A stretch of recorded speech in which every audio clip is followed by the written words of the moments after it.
اعوذ باللہ من الشیطان الرجیم بسم اللہ الرحمن الرحیم الحمدللہ رب العالمین والصلاة والسلام علی اشرف الخلائق اجمعین سید الاولین والآخرین امام المرسلین وخاتم النبیین سیدنا و مولانا و شفیعنا و حبیبنا و حبیب الہ العالمین وعلی اہل بیتہ الطیبین الطاہرین الہداۃ المہدیین و اصحابہ المنتجبین.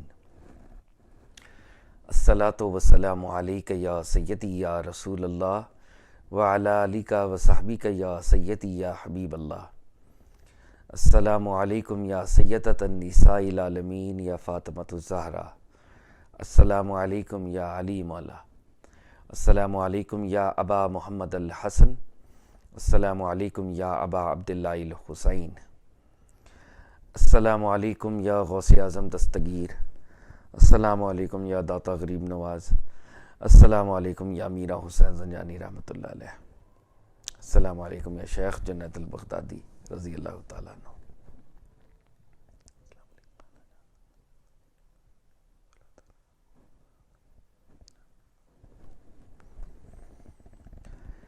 برِ صغیر میں اولیاء اللہ کے امام، ہم سب بدنا لوگوں کے ٹیچر حضرت شیخ علی بن عثمان حجویری، جنہوں نے کشف المحجوب لکھی، کتاب کے آغاز میں فرماتے ہیں، میں نے بارگاہ رب العزت میں استخارہ کیا. فرماتے ہیں استخارے کا مطلب ہے اللہ تعالیٰ سے خیر طلب کرنا. ہم بارگاہ رب العزت میں پروفٹ صلی اللہ علیہ وآلہ وسلم کا واسطہ پیش کرتے ہیں، تمام نبیوں کا واسطہ پیش کرتے ہیں، تمام ولیوں کا واسطہ پیش کرتے ہیں، بالخصوص حضور داتا صاحب کا واسطہ پیش کرتے ہیں. اللہ تعالیٰ کی بارگاہ میں استخارہ کرتے ہیں، اللہ سے خیر طلب کرتے ہیں کہ ہمارا یہاں پر بیٹھنا سننا سنانا نفع بخش ہو. آمین یا رب العالمین. داتا صاحب فرماتے ہیں سننے والے کا مقام بولنے والے سے بڑھ کر ہے، کیونکہ سننے والا خالصتاً اللہ کی رضا کے لیے سنتا ہے، جبکہ بولنے والا کبھی نفس کی رضا کے لیے بولتا ہے اور کبھی رب کی رضا کے لیے بھی بول لیتا ہے. ہم اللہ تعالیٰ سے دعا کرتے ہیں کہ میرا خاص طور پر بولنا، ہم سب کا سننا اللہ تعالیٰ کی رضا کے لیے ہو جائے، نفس کی رضا کے لیے نہ ہو. آمین یا رب العالمین. کشف المحجوب ریڈنگ سیشنز جاری ہیں اور اللہ تعالیٰ کا بڑا کرم ہے. لاسٹ ٹائم جب ہم ملے تھے تو 13 رجب، اور اب ایک چھوٹے سے مختصر سے پاز کے بعد دوبارہ سے ہم نے ریزیوم کیا ہے. لاسٹ ٹائم ہم نے حضرت ابو القاسم بن علی بن عبداللہ گرگانی رحمۃ اللہ علیہ کو پڑھا تھا، اور حضرت گرگانی جو تھے یہ بھی داتا صاحب کے ٹیچرز میں سے تھے. اور داتا صاحب فرماتے ہیں کہ یہ ان کے جو اسٹوڈنٹس تھے حضرت گرگانی کے، وہ وقت کے بہت بڑے گرینڈ صوفی ماسٹرز ہوئے. اور داتا صاحب نے اپنا ایک واقعہ شیئر کیا تھا، بڑا خوبصورت سا واقعہ تھا، کہ میں اپنا ایک اسپریچول مسٹیکل ایکسپیرینس حضرت گرگانی کو سنا رہا تھا. حضرت گرگانی بڑے غور سے سن رہے تھے، بڑی اٹینشن کے ساتھ اور بڑی گڑگڑاہٹ کے ساتھ. وہ روتے بھی تھے جب میں سناتا تھا. تو میرے دل میں خیال آیا کہ ان کو تو شاید پتہ ہی نہیں جو میرے ساتھ ہوا ہے. جس گلی میں سے میں گزرا ہوں شاید بزرگ کسی اس گلی میں سے نہیں گزرے. تو وہ بزرگ سمجھ گئے میرے خیال کو، اور انہوں نے کہا کہ ابو الحسن علی حجویری، یہ بات کہ میں جو تمہاری باتوں پر بڑے غور سے، بڑی کنسنٹریشن سے اور گڑگڑاہٹ کے ساتھ سن رہا ہوں، یہ میں ہر اسٹوڈنٹ کے ساتھ کرتا ہوں، تاکہ اسٹوڈنٹس جو ہیں وہ ایٹیکٹ سیکھ لیں، ادب سیکھ لیں، کہ جب کوئی بندہ اللہ اور اپنے مسٹیکل ایکسپیرینسز کے حوالے سے کچھ تذکرہ کرتا ہے، ذکر کرتا ہے، تو اس کی بات کو غور سے سننا چاہیے. اور یہ معاملہ میں صرف تمہارے لیے نہیں کر رہا بلکہ ہر کسی کے لیے کرتا ہوں. اور پھر انہوں نے بہت امپورٹنٹ بات کہی. انہوں نے کہا کہ بندہ جب مسٹیکل پاتھ پہ چلتا ہے تبھی بگنر ہی ہوتا ہے، کسی صوفی ٹیچر کے پاس جاتا ہے، تو جب وہ صوفی ٹیچر کے پاس جاتا ہے تو وہ سمجھتا ہے کہ اس کو مسٹسزم کی اور اسپریچویلٹی کی ٹوٹل سمجھ آ گئی ہے.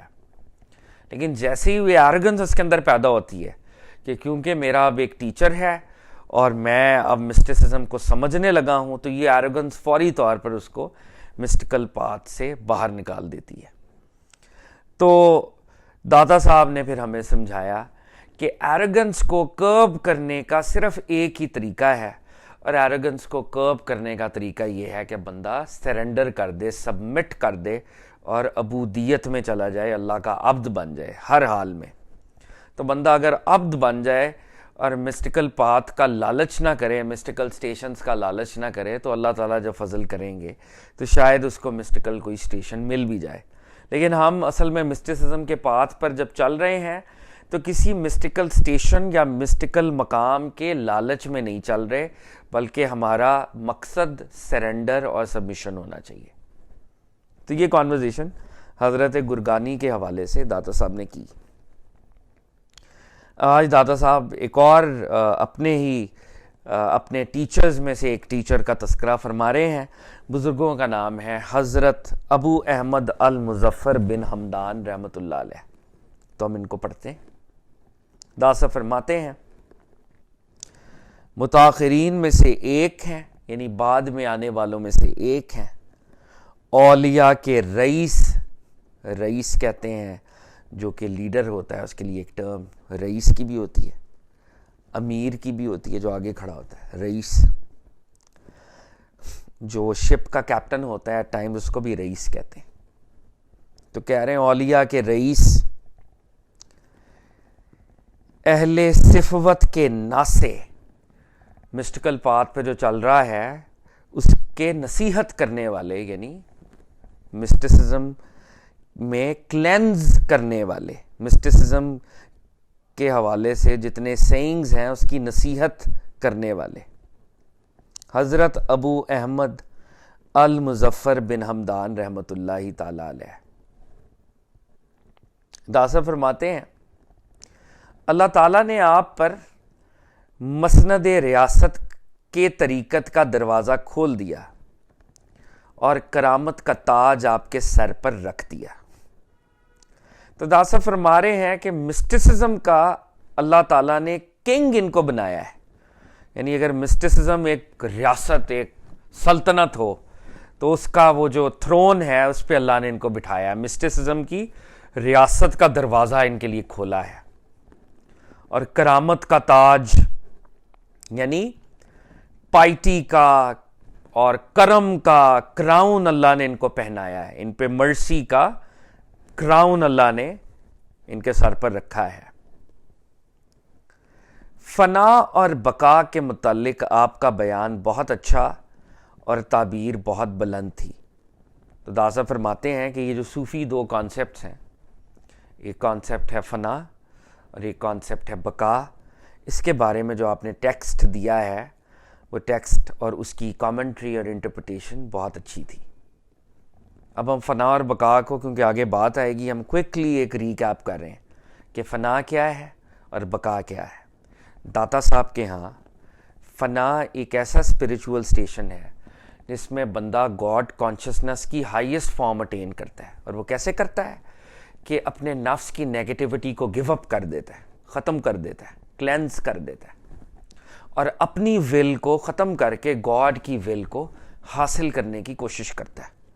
اور یہ وہ سٹیٹ ہے جب وہ خدا کی ایک دنیاوی طور پہ ہم کہہ لیں کمیونین میں ہوتا ہے، جب وہ اپنے آپ کو انائلیٹ کرتا ہے ان معنوں میں کہ اپنی ول کو مائنس کرتا ہے، اپنی ایٹریبیوٹس کی نیگیٹیوٹی کو مائنس کرتا ہے، تو خدا کے سامنے جو وہ حاضر ہوتا ہے اس کو بقا کہتے ہیں۔ تو بنیادی طور پر فنا اور بقا ایک ہی ریالٹی کے دو ایسپیکٹس ہیں۔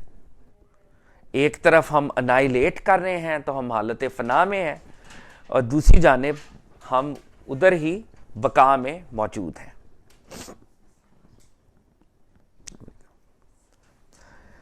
تو داتا فرما رہے ہیں کہ حضرت ابو احمد المظفر بن حمدان رحمۃ اللہ علیہ، یہ جو بزرگ ہیں، فنا اور بقا کے متعلق جو ان کا ٹیکسٹ ہے وہ بہت خوبصورت ہے اور بڑا امپورٹنٹ ہے۔ داتا فرماتے ہیں ایک اور بزرگ شیخ المشائخ، یعنی صوفی ٹیچرز کے ٹیچر، شیخ المشائخ حضرت ابو سعید رحمۃ اللہ علیہ نے فرمایا ہے کہ ہم بندگی کی راہ سے درگاہ حق میں پہنچے ہیں اور خواجہ مظفر خداوندی کی راہ سے. اب حضرت ہمدان رحمۃ اللہ علیہ، خواجہ مظفر ہمدان رحمۃ اللہ علیہ کا تذکرہ ہو رہا ہے. تو ایک اور بزرگ کہہ رہے ہیں کہ ہم گاڈ کے راستے پر پہنچے ہیں. کیسے پہنچے ہیں؟ بندگی کی راہ سے. یعنی ہم نے گاڈ کے سامنے سبمٹ کیا ہے اور بہت عبادت کی ہے. تو بندگی کی راہ پہ جب ہم چلتے گئے تو ہم درگاہ حق یعنی گاڈ کے پیلس میں پہنچے. جبکہ یہ بزرگ جن کو ہم پڑھ رہے ہیں یہ گاڈ کے پیلس میں کیسے پہنچے؟ اللہ کی وجہ سے. یعنی اب دادا صاحب اس کا مطلب بتا رہے ہیں. یعنی ہم نے مجاہدے سے مشاہدہ حق حاصل کیا. یعنی ہم نے سٹرگل کی، اسپرچول سٹرگل. تو وہ اسپرچول سٹرگل جب ہم نے کی تو اللہ تعالیٰ کو ہم پر ترس آیا اور ہمیں مشاہدہ عطا ہوا، ڈسکلوجر عطا ہوا. جبکہ ان بزرگوں کو اللہ نے مشاہدہ پہلے عطا کر دیا. اللہ یہ بھی تو کر سکتے ہیں بغیر عبادت کے مشاہدہ عطا کر دیں.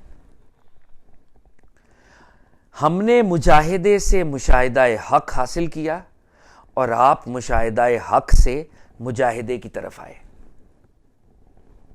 مجاہدہ ہے آپ کی عبادت، آپ کی اسپریچول ریجیمنٹ یا رجیم جو آپ اللہ کو یاد کرتے ہیں، ذکر، عبادت، اوراد، ورد. تو کہہ رہے ہیں یہ جو بزرگ ہیں ان پر اللہ کا فضل ہے، ان کو اللہ نے پہلے مشاہدہ عطا کر دیا. یہ بھی تو اللہ کر سکتے ہیں کہ اللہ نے اپنا ڈیوائن ڈسکلوجر بغیر، انہوں نے ابھی عبادت نہیں کی تھی اس درجے کی، لیکن اللہ کو یہ اتنے بھلے لگے، اللہ کو ان پہ اتنا پیار آیا، اللہ کو یہ اتنے اچھے لگے کہ اللہ نے پہلے ڈسکلوجر عطا کر دیا. جب ڈسکلوجر عطا ہو جاتا ہے تو بندے کے اندر ایک یہ فیکلٹی بیدار ہوتی ہے کہ جو مجھے یہ ڈسکلوجر دے رہا ہے اس کی عبادت کی جائے. تو ڈسکلوجر سے وہ مجاہدے کی طرف آ گئے. عام آدمی مجاہدے کی طرف جاتا ہے تاکہ ڈسکلوجر ملے. ان کو ڈسکلوجر پہلے مل گیا اور اس ڈسکلوجر کے شکر میں وہ مجاہدے میں چلے گئے. تو یہ بات یہاں پہ داتا صاحب نے ہمیں سمجھائی ہے. تو دادا صاحب کہتے ہیں میں نے پھر انہی بزرگوں سے سنا جن کے تذکرہ ہو رہا ہے، خواجہ مظفر سے. میں نے خواجہ مظفر سے سنا، آپ نے فرمایا کہ جو کچھ دوسرے بزرگوں کو وادیوں اور جنگلوں کے قطع کرنے سے ملا ہے وہ مجھے مسند اور بالا نشینی کے درمیان مل گیا ہے. کہہ رہے ہیں، یعنی یہ بزرگ اب خود کہہ رہے ہیں اور یہ داتا صاحب ریکارڈ کر رہے ہیں. داتا صاحب کہتے ہیں کہ بہت سے بزرگوں نے جنگلوں کے اندر، فارسٹ کے اندر، فارسٹ کو کاٹنے کا مطلب ہے عبور کیا، یعنی اس کو اس سے آگے بڑھے. تو جنگلوں اور فارسٹ کو عبور کر کے ولایت ملی. مجھے اپنے گھر میں، اپنی مسند میں، اپنے سیکنڈ فلور کے کمرے میں، فرسٹ فلور کے کمرے میں مل گیا. مجھے جنگلوں میں جانے کی ضرورت نہیں پڑی. اللہ کا فضل ہے. داتا صاحب اس کتاب میں ایک جگہ ہمیں فرماتے ہیں کہ یہ نیسیسری کنڈیشن نہیں ہے کہ تم عبادت کرو تو تمہیں مشاہدہ ہو جائے گا. یہ تو اللہ کا فضل ہے. مجاہدہ is not the necessary prerequisite for مشاہدہ. یہ داتا صاحب پرنسپل دے چکے ہیں. لیکن بندے کا کام یہ ہے کہ اپنی بندگی کا اظہار کرتا رہے مجاہدے کے ذریعے. مجاہدہ is not the necessary condition for مشاہدہ، مگر بندے کا کام ہے کہ وہ بندگی کرتا رہے، مجاہدے میں رہے، مگر کسی بھی ڈیزائر کے بغیر. اس لیے نہیں کہ مجھے مشاہدہ ہوگا تو مجاہدہ کر رہا ہوں. تو یہ بزرگ کہہ رہے ہیں کہ باقی لوگوں کو وادیوں میں، ویلیز میں، فارسٹ میں، جنگلز میں انہوں نے مجاہدے کیے تو ان کو اللہ ملا. مجھے اللہ نے اتنا فضل کیا کہ مجھے میری مسند میں وہ مل گیا، مجھے وہ میرے کمرے میں مل گیا. مجھے کہیں جانے کی ضرورت نہیں پڑی. اللہ کا فضل ہے. پرنسپل کیا ہے کہ اللہ فضل کر دے تو طور بھی جانا نہیں پڑتا گھر سے، نبی پاک کو ایلیویٹ کرتے ہیں. فضل ہے نا اللہ کا. نبی پاک پر ایک اور طرح سے ہو رہا ہے، حضرت موسیٰ پہ اپنے درجے پہ ہو رہا ہے. اسی طرح ولیوں میں بھی کسی پر ایک درجے کا فضل ہے، کسی پہ دوسرے درجے کا فضل ہے. تو یہ بات. اچھا دادا صاحب کہتے ہیں جو لوگ اہل رعونت ہیں، اہل رعونت، اہل تکبر، انہوں نے کہا نا کہ مجھے جنگلوں میں نہیں، مجھے گھر میں اللہ مل گیا، تو دا صاحب کہہ رہے ہیں کچھ ایروگنٹ لوگ ہیں جو ان کو کرٹیسائز کرتے ہیں، وہ کہہ رہے ہیں جو لوگ اہل رعونت ہیں وہ آپ کے اس قول کو خالی دعوے پر محمول کرتے ہیں، تو جو متکبر لوگ ہیں وہ کیا کہہ رہے ہیں کہ یہ بابا تو ایسے کلیم کرتا ہے، جھوٹا کلیم ہے اس کا کہ مجھے رب گھر میں مل گیا، گھر میں کبھی رب ملتا ہے؟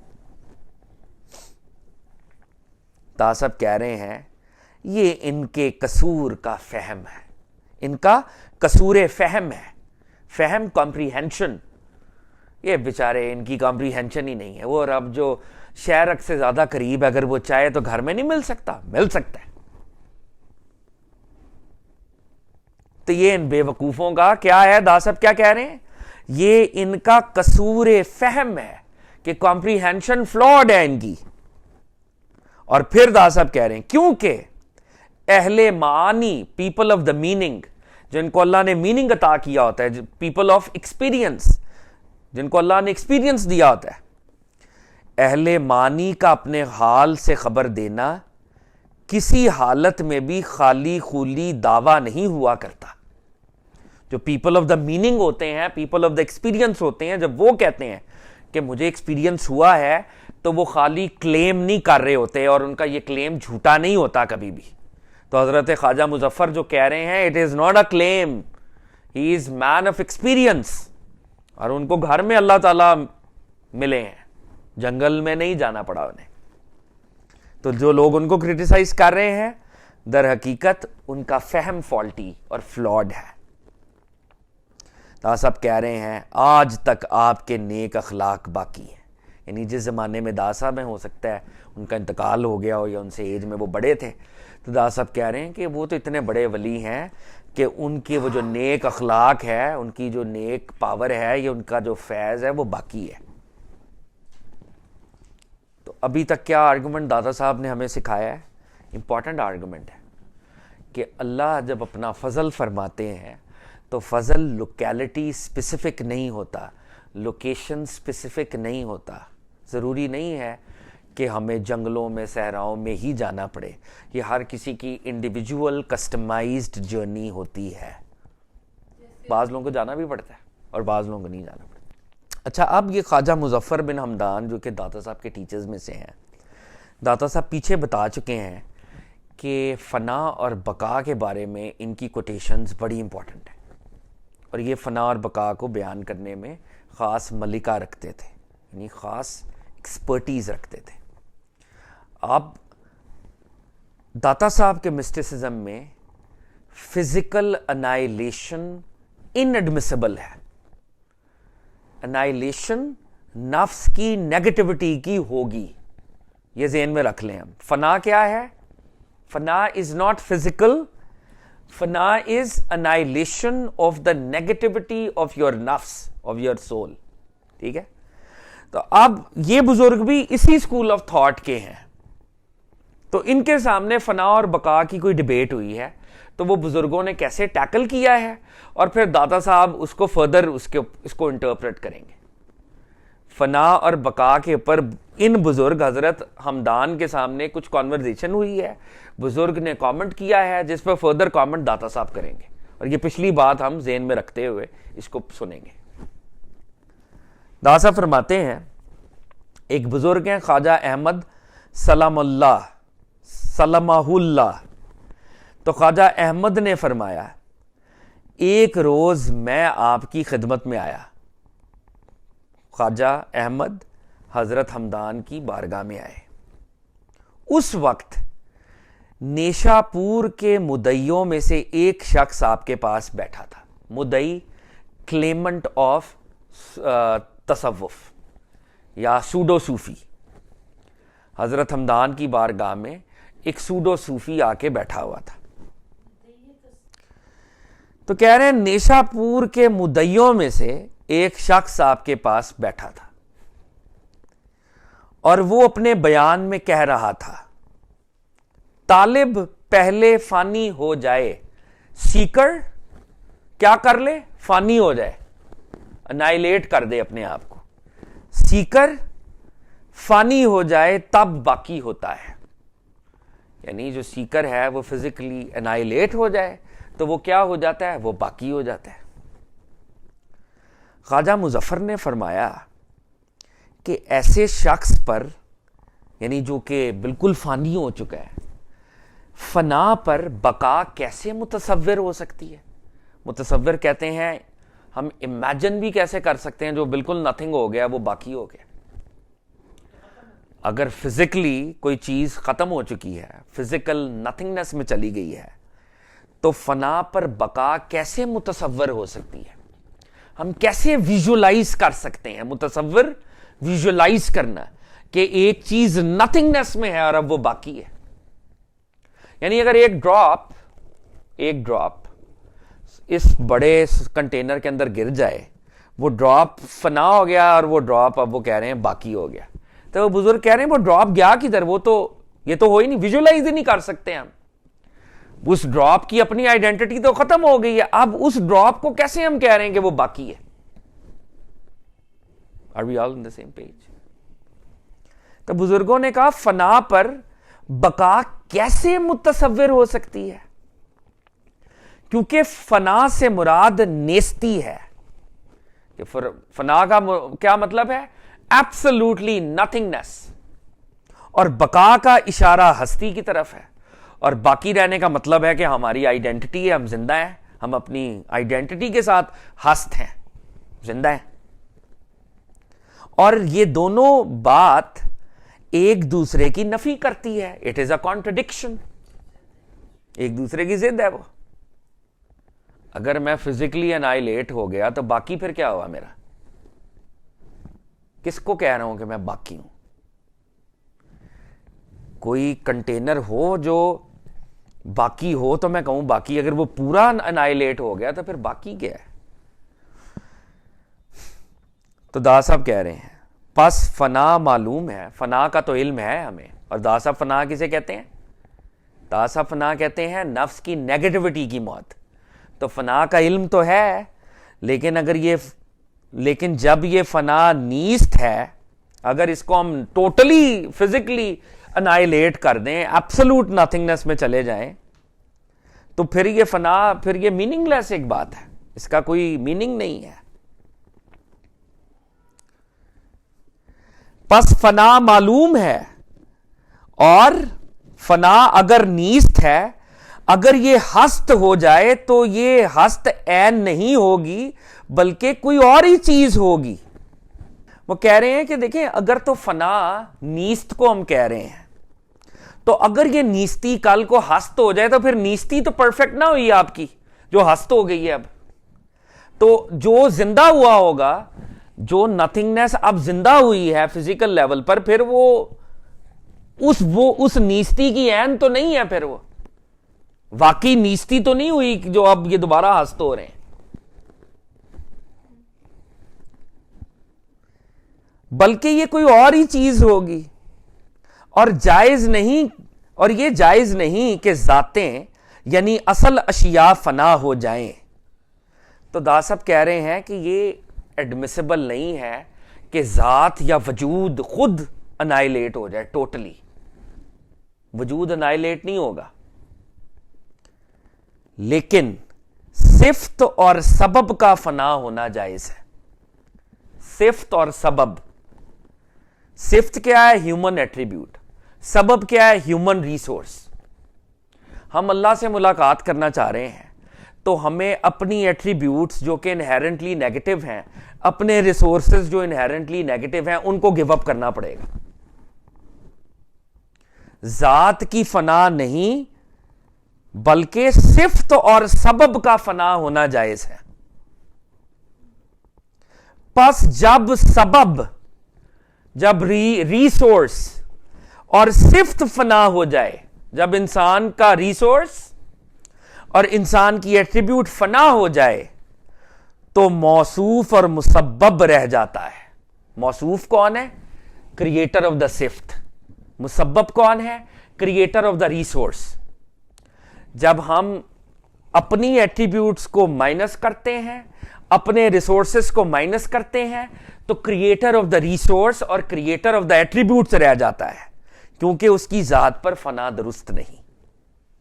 یعنی ہم کبھی یہ نہیں کہہ سکتے نعوذ باللہ کہ خدا پر فنا جائز نہیں ہے. خدا تو وہ ذات ہے جو ہمیشہ زندہ ہے. خدا پر فنا کسی بھی لیول پر, ورڈ کے لیول پر بھی نعوذ باللہ یہ نہیں کہا جا سکتا. تو فنا تو ہماری ایٹریبیوٹس ہو سکتی ہیں نا. تو ابھی پوری بات کیا ہوئی کہ ایک بندہ آیا, تصوف کے 2 اسکول آف تھاٹ ہے نا. تصوف کا دوسرا اسکول جس کو داتا صاحب لے کے چل رہے ہیں, اور داتا صاحب کی لائن کے اولیاء اللہ لے کے چل رہے ہیں, جو کہ شریعہ کمپیٹیبل بھی ہے, شریعہ کمپلائنٹ بھی ہے, یہ مسٹسزم. اس میں فنا فزیکل انائلیشن کا نام نہیں ہے. فنا ہمارے نفس کی نیگیٹیوٹی, ہماری ایٹریبیوٹ اور ہمارے دنیاوی ریسورسز کی فنا کا نام ہے, تاکہ جب ہم گاڈ سے ملاقات کریں تو بلا ریسورس, بلا سبب, وداؤٹ اینی ایٹریبیوٹ مل سکیں. ٹھیک ہے. تو بزرگوں کی خدمت میں ایک بندہ آیا اور اس نے کہا کہ جی طالب کا کام ہے پہلے فانی ہو جائے, سیکر کا کیا کام ہے, فانی ہو جائے, پھر اس باقی ہو جائے گا. تو بزرگوں نے گرفت کی, انہوں نے کہا یہ سیکر اگر واقعی فانی ہو جائے گا, نتھنگنیس میں چلا جائے گا, تو جو نتھنگنیس میں چلا جاتا ہے وہ دوبارہ زندہ کیسے ہوتا ہے؟ نتھنگنیس کی پرفیکشن یہ ہے کہ دوبارہ زندگی نہ ملے, اور اگر دوبارہ زندگی مل رہی ہے تو یہ جس کو زندگی مل رہی ہے اس کا مطلب ہے اس کی نتھنگنیس پرفیکٹ نہیں تھی. تو انہوں نے ڈیرائیو کیا کیا اس سے؟ انہوں نے ڈیرائیو کیا, اس سے یہ بات سامنے آئی کہ ذاتوں پر ہم ذات ہیں, اللہ نے ہمیں وجود دیا ہے, ہم ہمیشہ سے تو نہیں تھے, مگر اللہ اپنے حکم سے ہمیشہ رکھے گا ہمیں, چاہے جنت میں رکھے چاہے جہنم میں رکھے گا ہمیں, یا اپنے دیدار میں رکھے, وہ اس کی مرضی ہے. تو ذاتیں یعنی اصل اشیاء فانی نہیں ہوتی کبھی بھی, جو کہ امر ربی ہے, لیکن صفت اور سبب کا فنا ہونا جائز ہے. تو ہم اپنے ہیومن ایٹریبیوٹس اور ہیومن ریسورسز سے جان چھڑا رہے ہیں, تاکہ ہم خدا سے, جو کہ کریٹر آف دا ریسورس ہے اور جو کریٹر آف ایٹریبیوٹس ہے, اس سے بلا حجاب ملاقات کر سکیں.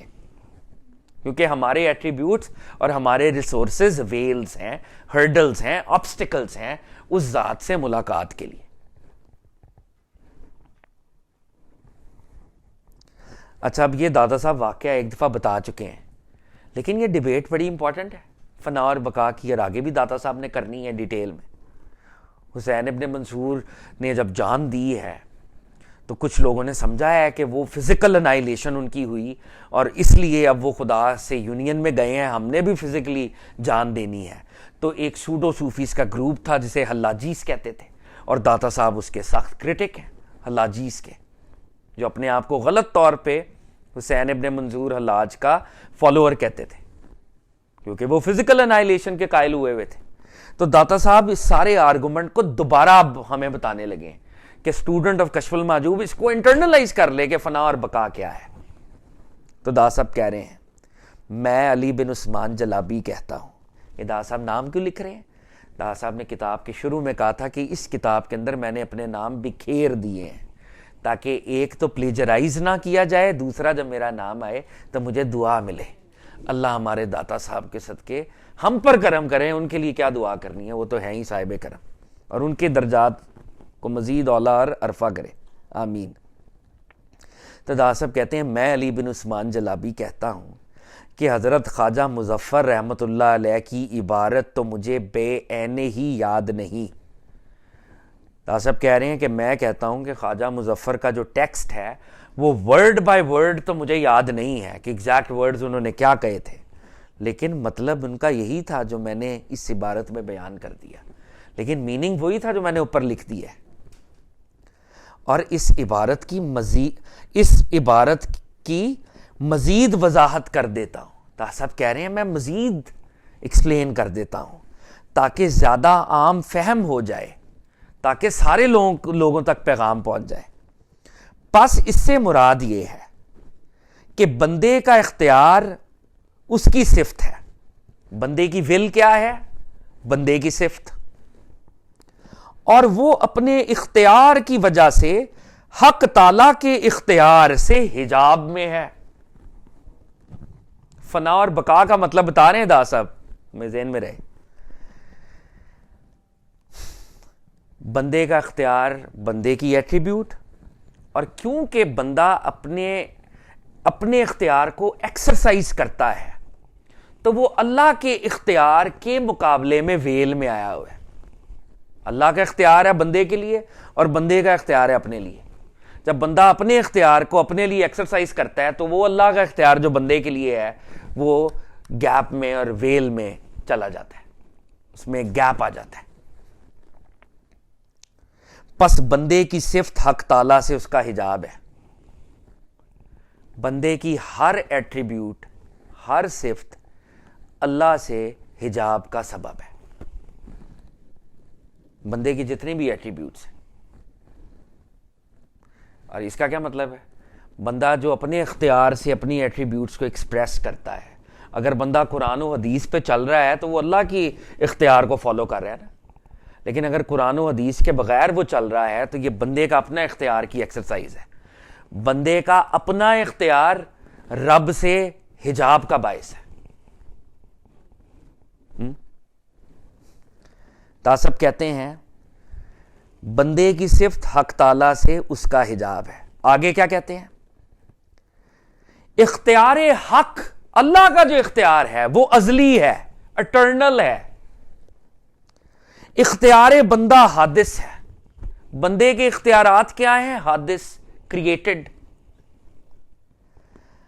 ازلی پر فنا روا نہیں ہے. جو اٹرنل ہے وہ اس کو نہیں ہم کہہ سکتے کہ یہ کبھی فنا ہوگا، نعوذ باللہ، وہ نہیں ہوگا. جو اٹرنل ہے فنا اس پر جائز نہیں ہے. اور جب اختیار حق تعالی بندے کے حق میں بقا پالے تو لا محالہ خود بندے کا اختیار فانی ہوگا اور تصرف منقطع ہو جائے گا. جی ہم ایک ایک پوائنٹ کر کے اب سن رہے ہیں، ٹھیک ہے؟ تاسا فنا اور بقا کا بتا رہے ہیں، سورس آف فنا اینڈ بقا بتا رہے ہیں. پہلی بات، دو اختیارات ہیں. ایک اللہ کا اختیار ہے جس کو ہم کہیں گے divine will with A capital W, اور ایک ہماری ول ہے، will with a small W. ٹھیک ہے؟ بندے کا اختیار اسمال ول بندے کی صفت ہے، اللہ کا اختیار اللہ کی صفت ہے. ایک بات. دوسری بات، ہم جب اپنا اختیار ایکسرسائز کرتے ہیں تو اللہ کے اختیار سے ہم ویل میں آ جاتے ہیں. دوسری بات. تیسری بات، بندے کی ہر صفت حق تعالی سے حجاب کا باعث ہے.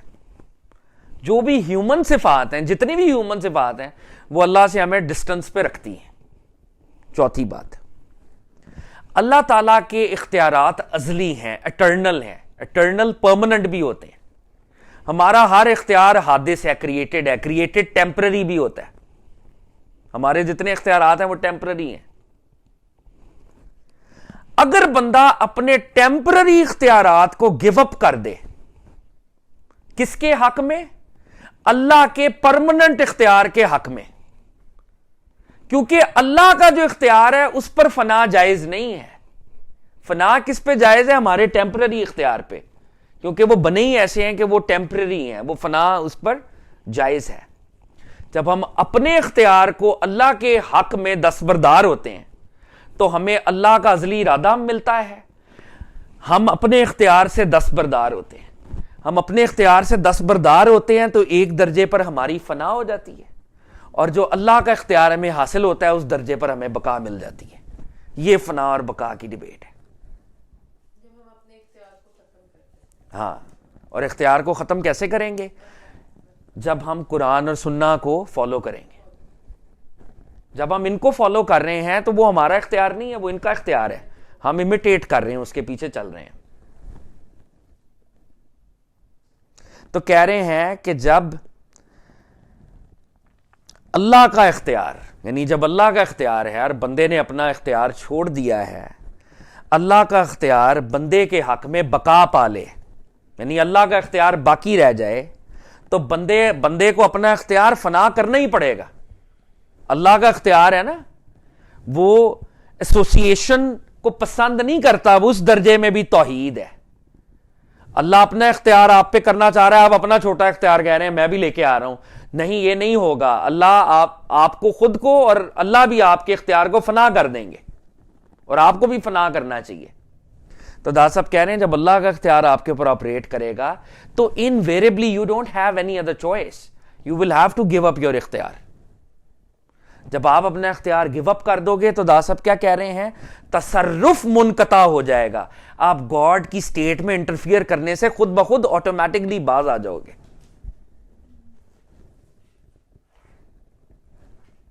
واللہ اعلم۔ بہرحال اس کو ہم پھر بھی دیکھ سکتے ہیں، لیکن میرے خیال میں آگے بھی دا صاحب اس پہ بات کریں گے۔ داتا صاحب جو فنا اور بقا کے اوپر بات کر رہے ہیں یہاں پر، اس سے بہتر ایکسپلینیشن نہیں ہے خدا کی قسم۔ میں کوئی عالم نہیں ہوں، کوئی تصوف کا بھی عالم نہیں ہوں، جتنا تھوڑا بہت پڑھا ہے، اس سے بہتر جس میں شریعت بھی قائم رہے، جس میں عبادت بھی قائم رہے، جس میں اللہ کی توحید بھی قائم رہے، اور فنا اور بقا کا کریکٹ میننگ بھی آپ کو پتہ چلے، مسٹسزم بھی اوپر ہو، شریعت بھی اوپر ہو۔ یہ داتا صاحب نے یہاں پہ کر کے دکھایا ہے ہمیں، یہ بہت بڑی بات ہے۔ اور کچھ بے وقوف ہیں، جو ان بے وقوفوں میں کچھ انگریز بھی ہیں، کچھ لوکل بھی ہیں، وہ کہتے ہیں یہ ماڈریٹ مسٹسزم ہے جنید بغدادی کا، علی حجویری کا، یہ ماڈریٹ ہے۔ یہ دیکھیں نا، ابھی انہوں نے پوری بات نہیں بتائی، یہ ماڈریٹ ہے، یہ بگنر ہے، یہ بگنر نہیں ہے، یہ زیادہ مشکل ہے کہ شریعت باقی رہے اور مسٹسزم کا لیول وہ ہو کہ آپ گاڈ کے ساتھ ملاقات میں ہو۔ باڈی کی، وجود کی زنجیروں کو توڑ کر مسٹک بننا آسان کام ہے، وجود کے اندر رہ کے مسٹک بننا مشکل کام ہے۔ یہ ماڈریٹ مسٹسزم نہیں ہے اصل میں، یہ بے وقوفی ہے ان کی، انہوں نے پڑھا نہیں ہے، دا صاحب کو پڑھا، خیر ہم نے یہ جو تھیری انہوں نے دی ہے۔ اینی کیونکہ یہ دا صاحب کے استاد محترم ہیں جن کو ہم پڑھ رہے ہیں، اساتذہ میں سے ہیں، تو دا صاحب ایک اور بڑا اب یہ اچھا، دا صاحب کا ایک سٹائل ہے اس کتاب میں، جب وہ کہیں مشکل بات کرتے ہیں تھوڑی دقت والی، تو آگے تھوڑا رسپائٹ بھی دیتے ہیں، چلو کوئی لالی پاپ بھی لے لو، اگر مشکل سنا ہے تو آسان بھی سن لو۔ ایک خوبصورت سا واقعہ شیئر کر رہے ہیں۔ دا صاحب کہتے ہیں ایک روز میں موسم گرما میں آپ کے پاس سفر کا لباس پہنے تھکا ماندہ حاضر ہوا۔ دا صاحب فرماتے ہیں کہ میں تھکا ہوا تھا، ٹریول کر رہا تھا، میں خواجہ مظفر حمدان کے پاس پہنچا۔ آپ نے فرمایا، اے ابو الحسن، مجھے بتاؤ اس وقت تمہارا ارادہ کیا ہے؟ میں نے عرض کیا، اس وقت مجھے سما کی ضرورت ہے۔ اولیاء اللہ کے ہاں قوالی کا رواج ہے، سما، اور وہ سما کیا ہے؟ وہ ذکر اللہ ہے۔ اٹ از اے کیٹلسٹ جو آپ کو اللہ کے ساتھ پریزنس میں لے جاتا ہے۔ It is a catalyst. It is not a means to an. It is a means to an end. It is not an end in its own self. یہ خود end نہیں ہے, means to an end. تو دا صاحب کہہ رہے ہیں میں تھکا ہوا تھا اور استاد محترم سے تھوڑی وہ بے ساختگی بھی تھی. انہوں نے کہا کیا چاہتے ہو؟ تو جب اولیاء تھکتے ہیں تو وہ رب کے ذکر سے, رب کا ذکر ان کی خوراک ہوتی ہے. انہوں نے پانی نہیں مانگا, کھانا نہیں مانگا, انہوں نے کہا مجھے سما کی ضرورت ہے کہ کچھ لوگ ہوں جو اللہ کا ذکر کریں تو وہ مجھے ریفریش کرے گا. داسا فرماتے ہیں آپ نے اسی وقت آدمی بھیج کر ایک قوال اور اہل عشرت کی ایک جماعت کو بلایا. اہل عشرت یعنی ذوق والے لوگ جو خود بھی اس کلام کو سمجھ سکتے ہیں جو کہ وہاں پہ پڑھا جائے گا. تو ایک قوال کو طلب کیا گیا اور وہ ذوق والے لوگوں کی جماعت کو اکٹھا کیا. داسا فرماتے ہیں اور اپنے بارے میں ایک فکرہ یہ بھی بڑا خوبصورت ہے. اور ابتدا ہی میں داسا کہتے ہیں ان دا بگننگ مجھے بچپن کے جوش و ارادے اور سوزش محبت کی قوت نے ان کے کلمات سننے میں بے قرار کر دیا تھا. داسا کہتے ہیں ابھی وہ قوال آیا نہیں تھا لیکن وہ جو میرا بچپنا تھا نا, ابھی میں بگنر تھا تصوف کے راستے میں, تو میرے اندر ایک بڑی وہ حرارت تھی, ایک کشش تھی اور میرا دل کرتا تھا فوری طور پہ ذکر شروع ہو. یہ شروع کیوں نہیں ہو رہا؟ تب میرے اندر ایک تڑپ اور ایک بےتابی پیدا ہوئی کہ وہ شروع کیوں نہیں ہو رہا یہ. تو کہہ رہے ہیں کہ کلمات کے سننے نے بے قرار کر دیا کہ شروع کریں. بے قراری، بےتابی، تڑپ. اور وہ تڑپ کس کے لیے؟ رب تعالیٰ کے لیے اصل میں. تو وہ کہتے ہیں کہ میرے اندر وہ پیدا ہوئی. جب کچھ وقت گزر گیا، اچھا آپ خود ہی کہہ رہے ہیں، تو اس آفت کا جوش و غلبہ مجھ پر کچھ کسی قدر کم ہوا. کہہ رہے ہیں کہ جب وہ قوالوں نے ابھی شاعری شروع نہیں کی تھی تو میں بےتاب تھا، اور پھر جو شروع کر دی ہوگی انہوں نے تو کچھ عرصے بعد، آدھا گھنٹہ، پونا گھنٹہ، گھنٹے بعد میں واپس اپنی سینسز میں نے ری گین کی ہیں، دوبارہ میں تھوڑا بہتر ہوا. اور کہہ رہے ہیں اس آفت، یعنی جو بگنرز کے لیے نعمت ہے وہ کاملوں کے لیے آفت ہے. بگنر کے لیے کیا ہے؟ فوری کریں، جلدی کریں، وہ تڑپ تو مارا گیا یہ وہ. اور آپ دادا صاحب جو کتاب لکھ رہے ہیں اس ایکسپیرینس کو کیا کہہ رہے ہیں؟ آفت. تو کہہ رہے ہیں جب کچھ وقت گزر گیا تو اس آفت کا جوش و غلبہ مجھ پر کسی قدر کم ہوا. تو حضرت ہمدان نے مجھ سے فرمایا، اب حضرت ہمدان نے کہا، یہ سما تیرے لیے کیسا رہا؟ قوالی کی محفل کیسی تھی؟ میں نے کہا، اے شیخ میں بہت خوش ہوا. آپ نے فرمایا، ایک وقت ایسا آئے گا کہ یہ راگ اور کوے کی آواز تیرے لیے برابر ہوگی. ایک وہ بھی وقت آئے گا، کیا وقت آئے گا؟ کہ یہ راگ اور کوے کی آواز دونوں برابر ہوگی. کیا مطلب؟ اس کے دو مطلب ہو سکتے ہیں، پاسبل مطلب دو ہو سکتے ہیں. ایک مطلب تو یہ کہ بندہ جب گاڈ کانشسنس میں چلا جاتا ہے تو کوا جو کہ ایک بھدی آواز رکھتا ہے پرندوں میں، کوا پرندوں میں کوئی کوکتا نہیں ہے، کوئل کی آواز نہیں ہے پرندوں میں، اس کی آواز کوئی اتنی وہ نہیں ہے کہ جس کو پلیزنٹ کہا جاتا ہے. تو بندہ جب گاڈ کانشسنس میں چلا جاتا ہے تو چاہے ایک طرف تان سین صاحب ہوں، چاہے ایک طرف کوے کا کائیں کائیں کرنا ہو، دونوں برابر ہو جاتا ہے، کیونکہ بندے کی توجہ گاڈ کے ساتھ ہوتی ہے، فوکس ادھر ہوتا ہے. اور دوسرا اس کا مطلب کیا ہے کہ اولیاء اللہ کوے کی آواز میں بھی مسٹیسزم تلاش کر سکتے ہیں. ان کو وہ آواز بھی جو لوگوں کو بھدی لگتی ہے وہ ان کو شاید بھدی نہ لگے، کیونکہ وہ گاڈ کی کریشن ہے. اور اس سے بھی ان کو ضروری نہیں ہے کہ ایک اچھی آواز والا ذکر کرنے والا، کیونکہ وہ برڈ بھی تو اللہ کا ذکر ہی کر رہا ہے اپنی زبان میں. کچھ بھی چیز ان کو اطمینان اور طمانینت عطا کر دے گی. تو دا صاحب کہتے ہیں کہ انہوں نے کہا کہ یہ سما تیرے لیے کیسا رہا یہ تیرے لیے؟ انہوں نے کہا، شیخ میں بہت خوش ہوا. داتا صاحب نے کہا، آپ نے فرمایا، ایک وقت ایسا آئے گا کہ یہ راگ اور کوے کی آواز تیرے لیے یکساں ہوگی. It would be equal. کیوں؟ تو داس صاحب فرما رہے تھے، کیا خوبصورت واقعہ ہے. تو داس صاحب کے ٹیچر نے ان سے پوچھا کہ سما کیسی لگی؟ تو انہوں نے کہا، شیخ میں بہت خوش ہوا. تو بزرگوں نے یعنی خواجہ مظفر حمدان رحمۃ اللہ علیہ نے کہا، ایک وقت ایسا آئے گا کہ یہ راگ اور کوے کی آواز تیرے لیے یکساں ہوگی، کیونکہ سما کی قوت اسی وقت ہوتی ہے کہ مشاہدہ حق نہ ہو. ہم کب ان دیگر ذکر کی وائسز کو سن سکتے ہیں؟ تب تک سن سکتے ہیں جب تک گاڈ کی ہم پریزنس میں نہ ہو، گاڈ کے ڈسکلوجر میں نہ ہو. جب مشاہدہ حاصل ہو جائے تو سما کی قوت معدوم ہو جاتی ہے. جب بندہ ڈسکلوجر میں چلا جائے تو پھر وہ سما کی قوت یعنی سننے کی قوت سے بھی محروم ہو جاتا ہے. پھر وہ گاڈ کی اس انویلنگ میں رہے گا نا. اور پھر ان بزرگوں نے کہا، دیکھو اس سما کو اپنی عادت نہ بنا لینا کہ یہ طبیعت ثانیہ ہو جائے اور اس کی وجہ سے تم اصل مقصد سے باز رہ جاؤ. واللہ عالم بالصواب. یہ مت سمجھنا کہ یہ قوالی سے اللہ ملے گا، نہیں، اللہ اپنے فضل سے ہی ملتا ہے. اور تمہارا آبجیکٹو ہے اللہ کے تعاقب میں تم نے جانا ہے. قوالیوں کو صرف ایک ادنا سا مینز ٹو این اینڈ سمجھنا، اس کو کوئی lofty means to an end بھی نہ سمجھنا. کیونکہ بعض اوقات پھر بندہ اسی میوزیکل اس میں ہی پھنس جاتا ہے اور آگے نہیں بڑھتا. تو یہ داتا صاحب نے ہمیں بتایا. کیونکہ ہم داتا صاحب کی کتاب اللہ کے فضل اور کرم سے ورڈ ٹو ورڈ پڑھنے کی کوشش کر رہے ہیں، تو انشاءاللہ ہم چھوڑیں گے کچھ نہیں جو داتا صاحب نے بیان فرمایا ہے. تو یہ 13th چیپٹر ہے. اس چیپٹر میں داتا صاحب ایک ایک فقرے کی انٹروڈکشن ولی اللہ کی دے رہے ہیں. تو یہ ولی اللہ سارے بڑے ہیں کیونکہ داتا صاحب نے ان کو درج کیا ہے، تو ہم ایک ایک فقرہ ہر ولی کے بارے میں ہم بھی اسی طرح ایز اٹ از پڑھ لیتے ہیں، تاکہ حضور داتا صاحب کے صدقے ہمیں ان اولیاء اللہ کا فیض بھی نصیب ہو، اور حضور داتا صاحب کے صدقے ہماری کشف المحجوب کی ریڈنگ بھی جس طرح ہم پڑھ رہے ہیں ورڈ ٹو ورڈ، وہ اس میں ہم کامران رہیں انشاءاللہ. تو یہ 13 چیپٹر ہے.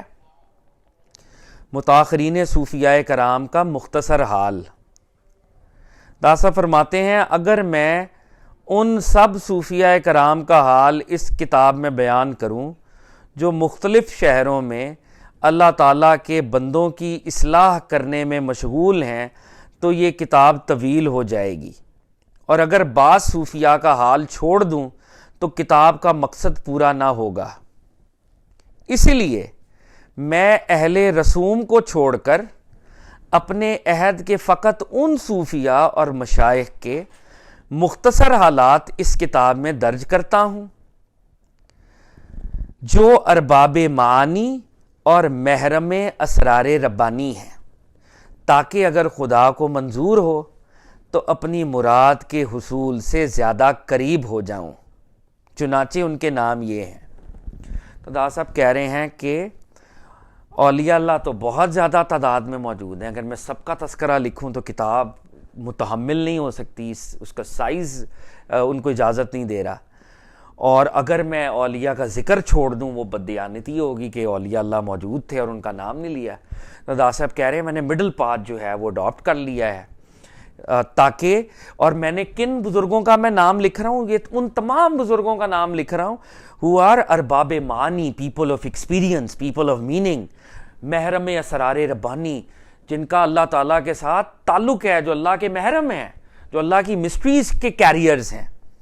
اور پھر کہہ رہے ہیں کہ اگر اللہ کو منظور ہو تو میں اپنی مراد کے اصول سے زیادہ قریب ہو جاؤں. تو داتا صاحب کی مراد کیا ہے کہ جب وہ کتاب لکھ رہے ہیں تو اللہ کا فضل بھی ان کو ملے، تو وہ ان اولیاء اللہ کا انہوں نے سکپ کرنا مناسب نہیں سمجھا، حالانکہ ہی کوڈ ہیو سکپڈ. تو ہم داتا صاحب کی سنت میں ایک ایک فقرہ جو ہے وہ جو داتا صاحب نے لکھا ہے. پہلے داتا صاحب سیکشن قائم کر رہے ہیں متاخرین صوفیاء اہل شام اور Iraq, Sufis of Syria and Iraq. شیخ ذکی بن العلا اپنے وقت کے بزرگ مشائخ اور سرداروں میں سے تھے.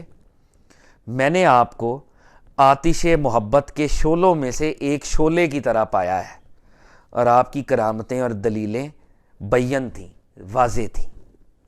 کہہ رہے ہیں شیخ ذکی ایک بزرگ ہیں اور he was like a flame. ٹھیک ہے، وہ ایک فلیم تھے جو اللہ تعالیٰ کی آگ یا اللہ تعالیٰ کی محبت کی آگ میں جل رہے تھے. شیخ بزرگوار ابو جعفر محمد بن المصباح السیدلانی، آپ اہل تصرف کے رئیسوں میں سے تھے، یعنی کہ کرامت با کرامت بزرگوں کے کیپٹن تھے. تحقیق اور معرف میں آپ کو کافی دسترس حاصل تھی، زبان بہت اچھی تھی، اور حسین بن منصور حلات سے بڑی محبت رکھتے تھے. میں نے آپ کی بعض تصانیف آپ ہی سے پڑھی ہیں. تو کہہ رہے ہیں کہ حضرت ابو جعفر جو کہ حسین ابن منصور سے بڑی محبت کرتے تھے، اور میں نے ان کی کتابیں ان سے خود پڑھی ہیں بیٹھ کے. تو یہ داتا صاحب کے ٹیچرز میں سے ایک ٹیچر ہے. ابو القاسم صدی رحمۃ اللہ علیہ، آپ بڑے با مجاہدہ پیر اور نیک حال بزرگ تھے، درویشوں کے محافظ، اور ان کے حق میں بہت اچھا اعتقاد رکھتے تھے. تو ابو القاسم صدی رحمۃ اللہ علیہ. اگلا سیکشن داتا صاحب قائم کر رہے ہیں متاخرین اہل فارس، سینٹس آف پرشیا. شیخ الشیوخ ابو الحسن بن سبالہ، تصوف میں نہایت فصیح زبان، ویری ایلوکوینٹ. توحید میں آپ کا بیان نہایت واضح ہے، آپ کے اقوال معروف اور مشہور ہیں. شیخ مرشد ابو اسحاق بن شہریار آپ با حشمت صوفیاء میں سے تھے، پورا انتظامی ملکہ رکھتے تھے. تو کہہ رہے ہیں کہ یہ بھی بہت بڑے صوفی تھے، اور جو صوفی خانقاہوں کا جو انتظام تھا اس حوالے سے بھی ان کی کنٹریبیوشن ہے. شیخ طریقت ابو الحسن علی بکران رحمۃ اللہ علیہ صوفی بزرگوں میں سے تھے. شیخ ابو مسلم ہروی نادر الوقت اور نیک حال بزرگ تھے. شیخ ابو الفتح اپنے والد کے نیک لڑکے اور بلند درجات کے امیدوار تھے. شیخ ابو طالب آپ کلمات حق کے گرفتار تھے، یعنی اللہ کے جو سینگز ہیں انہوں نے آپ کو اریسٹ کیا ہوا تھا پوئٹکلی. آپ کلمات حق کے گرفتار تھے. اور انہی میں سے ایک شیخ الشیوخ ابو اسحاق ہیں جنہیں میں نے نہیں دیکھا. تو ابھی لگ رہا ہے کہ یہ جتنے اولیاء اللہ دادا صاحب بتا رہے ہیں ان سے ملے ہوئے دادا صاحب، اور جن سے نہیں ملے ان کا انہوں نے کہا ان میں سے ایک وہ بھی تھے جن کو میں نے نہیں دیکھا. تو ابھی انہوں نے کون کون سے بتایا آپ کو؟ Sufis of Iraq and Sufis of Syria, یہ عرب ورلڈ ہے.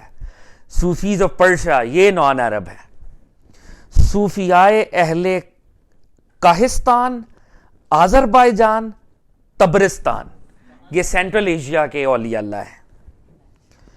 شیخ شفیق فرخ معروف با اخی زنجانی رحمۃ اللہ علیہ.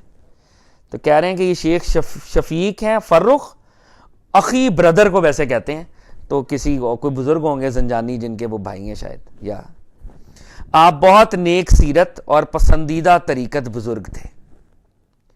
شیخ وندری جو اس گروہ کے بزرگوں میں سے ہوئے ہیں، آپ کے نیک کام بہت ہیں.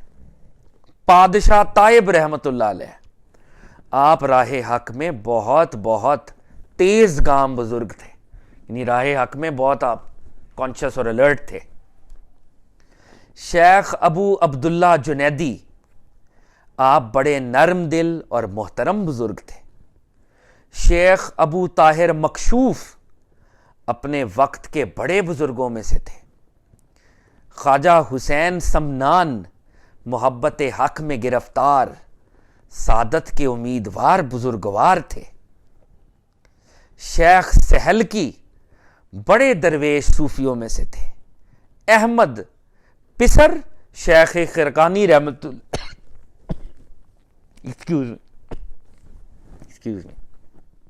حضرت احمد جو کہ شیخ خرقانی رحمت اللہ علیہ کے بیٹے ہیں، داسا فرما رہے ہیں اپنے والد کے نیک جانشین تھے. ادیب گندمی رحمت اللہ علیہ آپ زمانے کے سرداروں میں سے ہوئے ہیں. اہل کرمان میں سے صوفیاء متاخرین، یہ کرمان بھی ایک سٹیٹ ہے ایران میں غالباً اب ہے. خواجہ علی الحسن السیر کافی رحمت اللہ علیہ وقت کے سیاح ہوئے ہیں اور بہت اچھے سفر کیے ہیں. حکیم پسر خواجہ علی رحمت اللہ علیہ ایک نادر بزرگ ہیں. شیخ محمد بن سلمہ وقت کے بزرگوں میں سے ہوئے ہیں. علاوہ ازیں اللہ عز و جل کے اولیاء میں سے بزرگ پوشیدہ ہوئے ہیں، اور کچھ اور جوان نوخیز امیدوار بھی ہیں.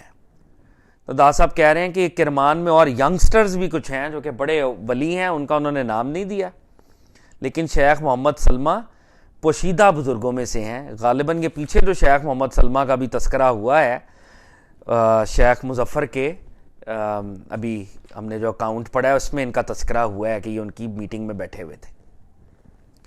اہل خراسان کے متاخرین صوفیہ، خراسان میں ایران کا اور افغانستان کا پارٹ، اور کچھ روایات میں یہ پاکستان سندھ کا علاقہ بھی ایٹ ٹائمز، یا بلوچستان کا علاقہ بھی اس میں آتا تھا.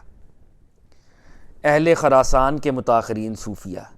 شیخ مجتہد ابو العباس امغانی رحمت اللہ علیہ آپ کا وقت خوش اور زندگی خوب تھی.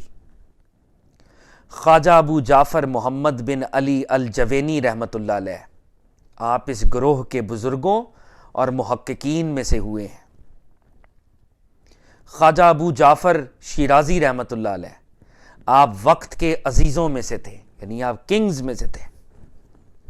خواجہ محمد نیشا پوری رحمۃ اللہ علیہ وقت کے پیشوا تھے، آپ کی زبان طریقت کے بیان میں بڑی اچھی تھی۔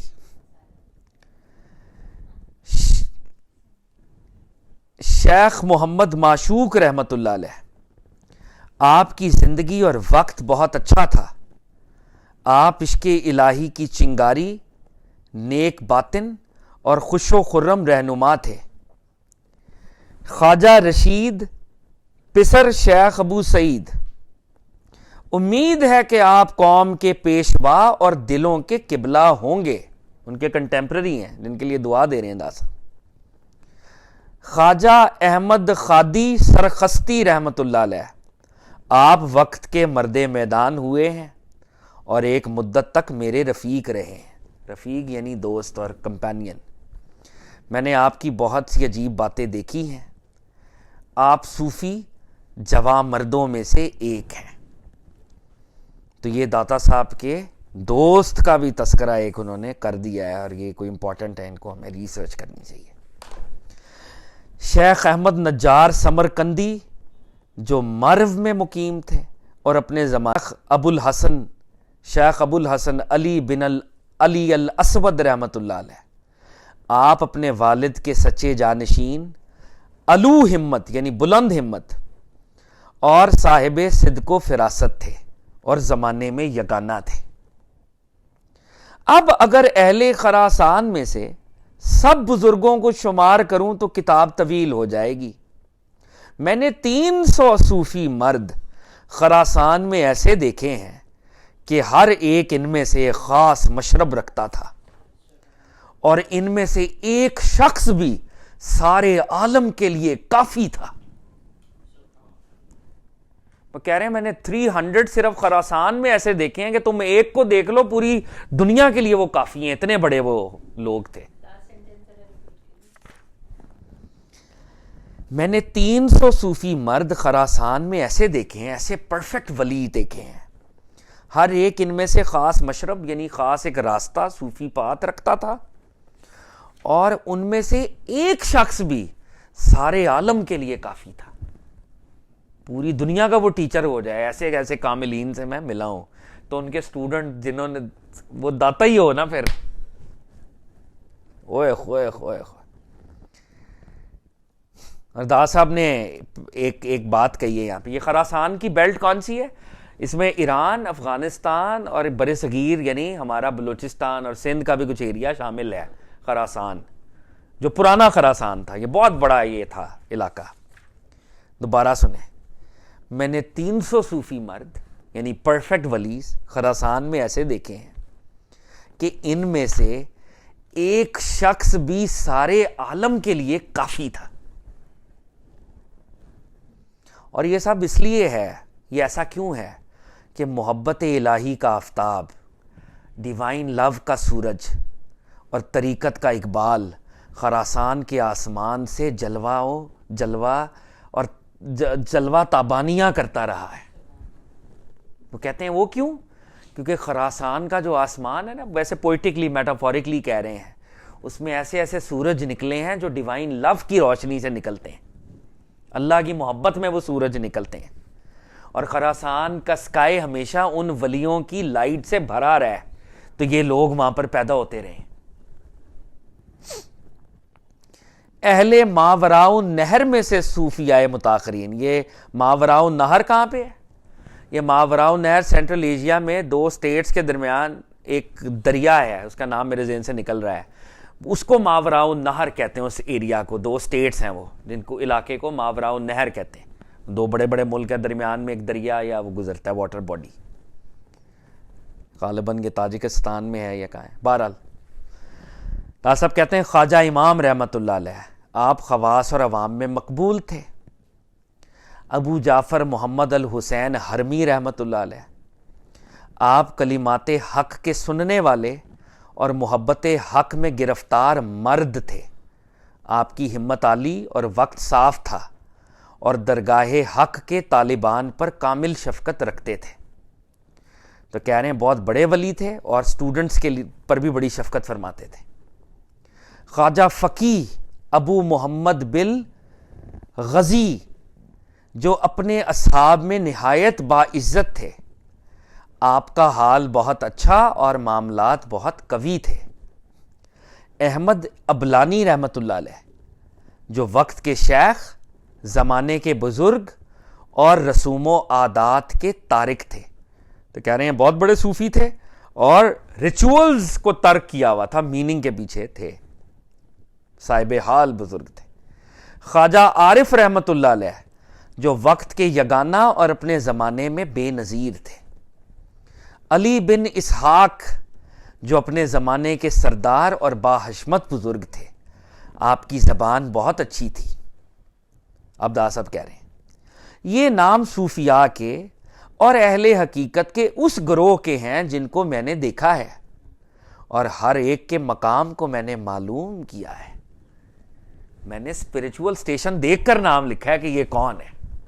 اہمی نہیں میں نے ایک ایک لائن لکھی، یہ بہت بڑے بزرگ ہیں اور یہ سب بزرگ اہل تحقیق میں سے ہوئے ہیں. اب آخری یہ 3 بزرگوں کا بتا کے یہ ختم ہو رہا ہے. جی بے شک. اہل غزنی میں سے متاخرین صوفی، اب ان کی سٹی، صرف جس سٹی سے وہ آئے تھے، غزنی سے آئے تھے نا، افغانستان سے، اب وہ سٹی کے اورینٹڈ وہ کچھ بتا رہے ہیں. شیخ عارف ابو الفضل بن الاسدی رحمۃ اللہ علیہ اپنے زمانے میں صاحب انصاف اور بڑے بزرگ رہنما ہوئے ہیں. آپ کی دلیلیں ظاہر اور آپ کی کرامتیں روشن ہیں. آپ آتش محبت الہی کا ایک شعلہ تھے اور اپنے زمانے میں بالکل گمنام تھے، ہڈن سینٹ. اور کیا تھے؟ اللہ کی محبت کی آگ کا ایک شعلہ تھے، فلیم تھے. شیخ علائق اسماعیل اشاش رحمۃ اللہ علیہ آپ دنیا سے کنارہ کش اور باحشمت رہنما تھے، سلامتی کے طریق پر چلتے تھے. شیخ سالار تبری رحمۃ اللہ علیہ صوفی علماء میں سے تھے اور طریقت میں بہت اچھے حال کے مالک تھے. شیخ ابو عبداللہ محمد بن الحکیم المعروف بامرید رحمۃ اللہ علیہ آپ بڑے ہوشیار، اسرار کے معدن اور درگاہ حق کے مستوں میں سے تھے اور طریقت میں ثانی نہ رکھتے تھے. تو کہہ رہے ہیں کہ آپ بہت الرٹ بھی تھے اور مسٹریز کی کانے، وہ خزانے تھے آپ کے پاس مسٹریز کی ڈیوائن، اور مستوں میں سے تھے، ہوشیار بھی تھے اور مست بھی تھے، یعنی ایکسٹسی میں بھی رہتے تھے اور کانشسنس یعنی صاحب صحف بھی تھے، صاحب سکر بھی تھے، جس کا آگے دا صاحب ہمیں بتائیں گے. طریقت میں ثانی نہ رکھتے تھے. آپ کا حال لوگوں سے پوشیدہ تھا.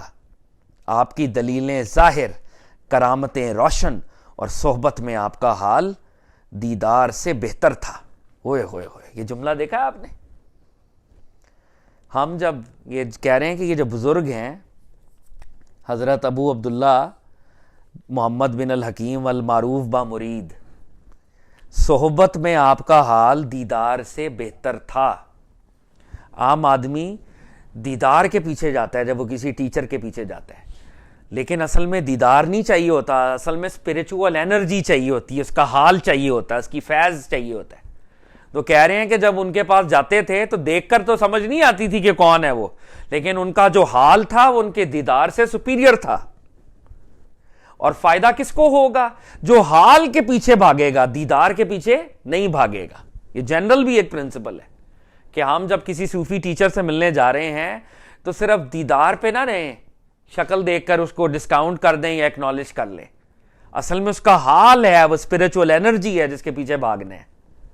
تو کہہ رہے ہیں چھوٹی سی بات ہے لیکن کتنی بڑی بات ہے، صحبت میں آپ کا حال دیدار سے بہتر تھا. یعنی آپ ان کی کمپنی میں جائیں تو آپ کو وہ حال کی دولت عطا کریں گے. دیدار کیا ہوتا ہے؟ واٹ از دیدار؟ وہ تو وہی قوالی والا حساب ہے نا، ایک کیٹلسٹ ہے دیدار. تو شیخ سعید بن ابی سعید رحمۃ اللہ علیہ جو سب سے زیادہ محترم بزرگ ہیں، آپ نبی پاک علیہ الصلوۃ والسلام کی حدیث کے حافظ تھے. ساری نبی پاک کی حدیث یاد کی ہوئی تھی. عمر بہت طویل پائی تھی, بہت سے مشائخ کو دیکھا تھا. آپ بہت قوی حال اور باخبر بزرگ تھے, اپنا بھید کسی پر ظاہر نہ کرتے تھے, ہڈن تھے. خواجہ بزرگوار ابو العلام عبد الرحیم بن احمد السعیدی رحمۃ اللہ علیہ, آپ حرمت اور وقار کی بنیاد, قوم کے عزیز اور وقت کے سردار تھے. میرا دل آپ سے بہت خوش ہے. آپ کا وقت مہذب, حال اچھا اور تمام علوم سے آپ واقف تھے. صاحب کہہ رہے ہیں ان سے میں بڑا راضی ہوں, میرے بڑے یہ دوست. اور واہ واہ واہ, کہہ رہے ہیں کہ تمام مسٹیکل علوم پر دسترس تھی. شیخ یگانہ کسورت بن محمد الجردیزی رحمۃ اللہ علیہ, آپ اہل طریقت سے پوری شفقت رکھتے تھے اور ہر ایک دل میں آپ کی بہت عزت ہے. آپ نے بہت سے مشائخ کو دیکھا ہے. عوام اور اس شہر کے علماء کے اعتقادات کے مطابق میں بہتر امید رکھتا ہوں. اب داس صاحب نے یہ چیپٹر ختم کر رہے ہیں. یہ غزنی کی بات تھی نا, غزنی کی. تو داس صاحب کہہ رہے ہیں عوام یعنی عام لوگ اور اس شہر کے علماء کے اعتقادات کے مطابق میں بہتر امید کرتا ہوں کہ آپ کے بعد ایسے لوگ پیدا ہوں گے کہ ہمیں ان سے اعتقاد ہوگا. وہ کہہ رہے ہیں کہ ان بزرگوں کے جانے کے بعد بھی میں اللہ سے امید رکھتا ہوں کہ شہر غزنی میں اولیاء اللہ پیدا ہوتے رہیں گے اور ہم شہر غزنی کے اولیاء اللہ سے کنیکٹڈ رہیں گے. اور یہ پراگندہ حال لوگوں کا گروہ, پراگندہ حال جو کہ سوڈوز ہیں, سکیٹرڈ ہیں, پراگندہ حال لوگوں کا گروہ جو اس شہر غزنی میں راہ پا گیا ہے اور انہوں نے اس طریقے تصوف کی صورت کو کبھی کر دیا ہے, وہ اس شہر سے مٹ جائیں گے. تو داس صاحب کہہ رہے ہیں کہ میں دعا کرتا ہوں کہ یہ جو بزرگ جن کا میں نے تذکرہ کیا ہے ان کے بعد بھی اولیاء اللہ پیدا ہوں گے, اور جو سوڈوز اس شہر میں آ گئے, اللہ ان سوڈو صوفیوں سے, 2 نمبر عاملوں سے چھٹکارا دلائے گا میرے شہر کو. ان کو اپنے شہر کی کتنی فکر ہے کہ غزنی شہر میں اولیاء اللہ باقی رہیں. اور داس صاحب کہتے ہیں میں امید کرتا ہوں یہ شہر اولیاء اور بزرگوں کی قیام گاہ بن جائے گا, یہ غزنی دوبارہ سے بن جائے گا. داس صاحب کہتے ہیں اب ہم ان فرقوں کے مذاہب کے فرق کا بیان کریں گے. واللہ عالم بالصواب. تصوف میں 10 سے 12 فرقے تھے, اب کتاب ایک نوچ آگے جانے لگی ہے. آج اللہ کے فضل و کرم سے رجب کا مہینہ ہے, سرکار دو عالم صلی اللہ علیہ وآلہ وسلم کے صدقے باب العلم امیر المومنین حضرت علی بن ابی طالب علیہ السلام کے صدقے اس کتاب کو ہم نے آدھا ختم کر دیا. یہ چیپٹر جو ہے ایک رفلی سپیکنگ یہ نصف ہے اس کتاب کا. کتاب کے 2 حصے تھے. پہلے میں داتا صاحب نے مسٹیکل کانسیپٹس کے بارے میں گفتگو کی تھی, علم کیا ہے, فقر کیا ہے, گدڑی کب پہنتے ہیں, تصوف کیا ہے, فقر اور صفت میں کیا فرق ہے, ملامت کیا ہے. پھر حضرت ابوبکر صدیق سے لے کے شہر غزنی تک کے جتنے بڑے اولیاء اللہ ہیں سب کا تذکرہ انہوں نے کر دیا. کتنا بڑا انسائکلوپیڈیا میں دے دیا. اعوذ باللہ من الشیطان الرجیم, بسم اللہ الرحمن الرحیم. الصلاۃ والسلام علیک یا سیدی یا رسول اللہ. السلام علیکم یا انبیاء اللہ. السلام علیکم داتا صاحب. السلام علیکم حضرت عبد القادر جیلانی. سرنڈر کی بات کر رہے ہیں, گیونگ اپ آف ڈیزائرز کی بات کر رہے ہیں. کہتے ہیں اے صاحبزادے, اپنے نفس اور اپنے مال کو اس کے حکم اور قضا اور قدر کے سپرد کر دے. اپنے نفس کو اور اپنے مال کو اللہ کے حکم اور قضا اور قدر کے سپرد کر دے.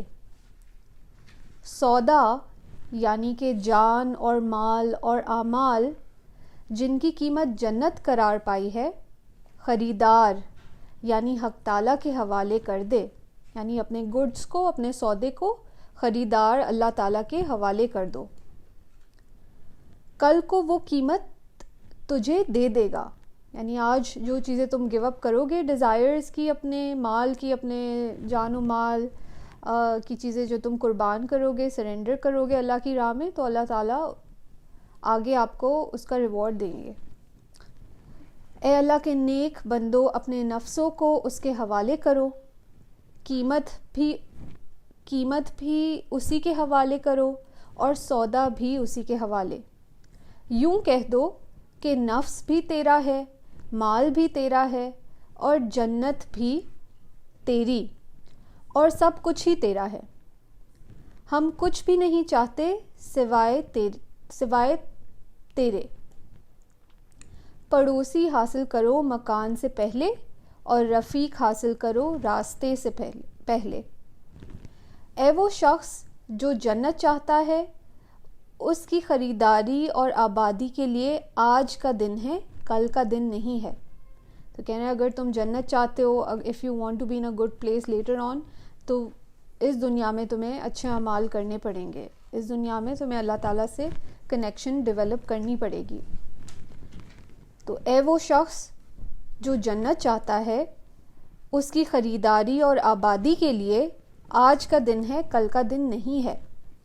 بس آج عمل کر کے جتنا ہو سکے بڑھا لو، اس کی نہروں کو بڑھا لو اور بہا لو ان میں پانی.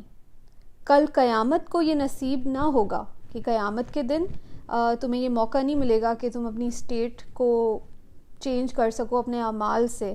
تو جو اعمال کرنے ہیں، جو ایکشنز کرنے ہیں، گڈ ڈیڈز کرنی ہے، اس کا ٹائم ابھی ہے. کل قیامت کو یہ نصیب نہ ہوگا کیونکہ وہ جزا کا دن ہوگا، نہ کہ عمل کا دن.